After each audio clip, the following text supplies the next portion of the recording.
বন্ধ করে এই বিয়ে। যদি জোর করে না আমাকে জেলের ঘানি টানে ছাড়বো। স্যার আপনার মেয়ের বিয়ে আমি দিতে শুন না, ওর মাই আমাকে বললো। ওটা আমার মেয়ে না, আমার বাড়ি কাজের লোক। তুমি ছেলের সঙ্গে বিয়ে দেবো না, কারণ ওরা হচ্ছে আমার শত্রু।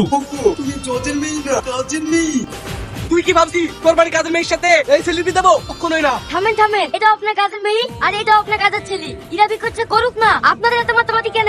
মাতামাতি হবে না, ওদের সাথে 4 থেকে ঝামেলা। আমাদের বাড়ি কাজের ছেলের সাথে ওদের মেয়ে বিয়ে দেবো না। দরকার হলে আছে তো বড় লোক বাড়ি বিয়ে দেবো। তোমরা তো বলছো বড় লোক করতে বিয়ে দেবো, আরে এত ভিখারি কোন বড় লোক মেয়েকে বিয়ে করবে? দরকার হলে আমাদের সম্পত্তি সব নামে লিখে দেবো, কিন্তু ওই বাড়ি কাজের মেয়ের সাথে জীবনে বিয়ে দেবো না। এই কথা মুখে সবাই বলতে পারে, কতটুক মাইনে তুমি জায়গা সব লিখে দাও না, তারপরে দেখছি। দরকার হয় আমি তাই লিখে দেবো, সেই ব্যবস্থা আমি করে দিয়েছি।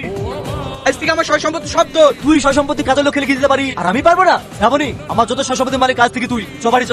না, ও যাবে না। ও যাবে কি যাবে না সেটা তুই বলার কে রে? হ্যাঁ ও ঠিকই বলিস, আমি যাবো না, আমি ওকে বিয়ে করবো। এই, তোর সঙ্গে বিয়ে দেওয়ার লিখে ওকে সয় সম্পত্তি লিখে দিল নাকি? হ্যাঁ, আমি ওকে বিয়ে করবো। আর তোমরা যদি আমার বিয়ে না হয়ে দাও তাহলে তোমার সবাইকে বাড়ি থেকে বের করে দেবো, কারণ তোমার এই সম্পত্তির মালিক এখন আমরা। এতদিন ধরে সবাই তোমাদের একটা কাজ করতো, আজ থেকে তোমরা সবাই একটা কাজ করবা।